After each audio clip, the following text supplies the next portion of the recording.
So if you're on this quest of knowledge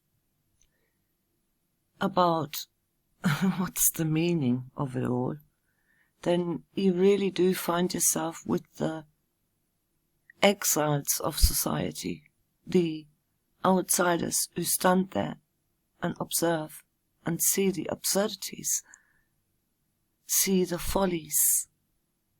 You're there with the artists, with the composers, with the writers, with the Dichter and Denker, the poets,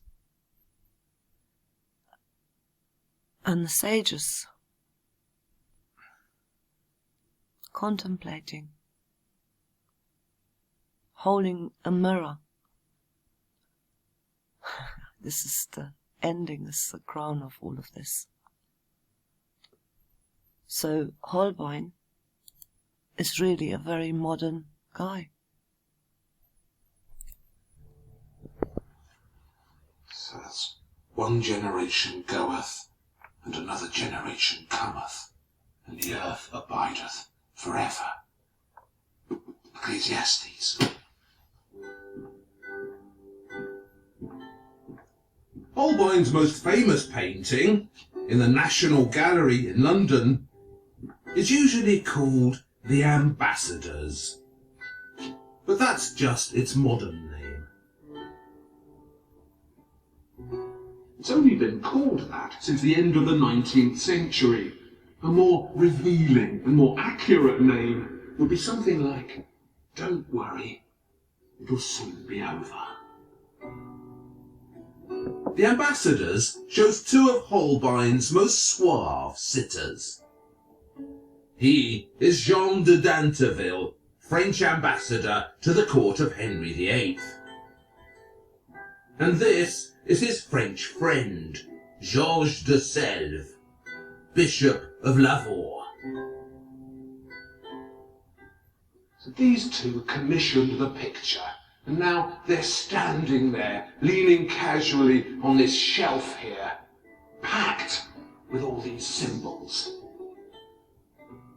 Interestingly, very relevantly, we know exactly how old they are because Holbein's put it in the picture. Over here, on de Danteville's dagger, it says Etsue 29. He is 29 in Latin. And up here, on this book, on which de Selve is leaning, Etati Sue 25. He is 25. So, an ambassador who's 29 and a bishop who's 25. Now that's young, isn't it? They're the young leaders of the World Economic Forum, guys. So, goes there. Lots of The young leaders, it's so funny. complex meanings have been proposed for the ambassadors.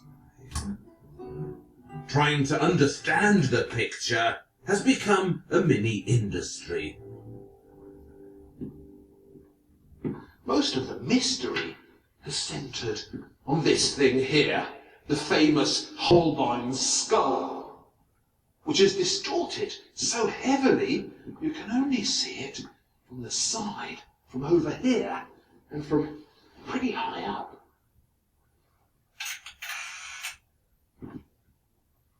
Why the skull is distorted is pretty obvious, as I'll be showing you in a moment. Why it's in the picture, what it's doing here, is more than obvious. It's completely unmissable. Here, I'll show you. Oh, and you also need to notice that crucifix hidden behind the curtain at the top, because that is the most important symbol in the picture.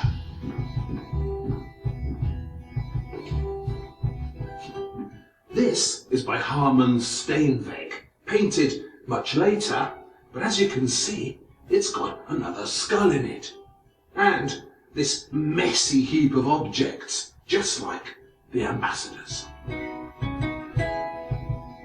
It's what's called a vanitas picture. Vanitases appeared in Northern Renaissance art in the 15th century. This word vanitas comes from here, from the Bible, and the book of Ecclesiastes. There's a wonderful doomy passage right at the beginning, which goes in Latin, vanitas vanitatum, omnia vanitas. Vanity of vanities. All is vanity. This, though, isn't about vanity in the modern sense. All those TV presenters looking at themselves in the mirror. This is biblical vanity, where nothing lasts forever.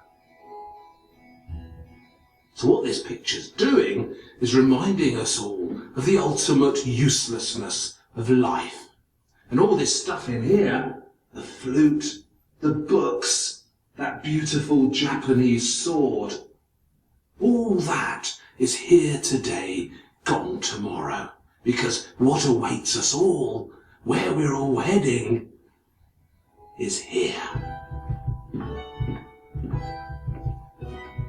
You can... So the question then becomes, how do we overcome this period of time of being so aware? Not taking life so seriously, maybe. Joining the comedians, the poets, and the painters.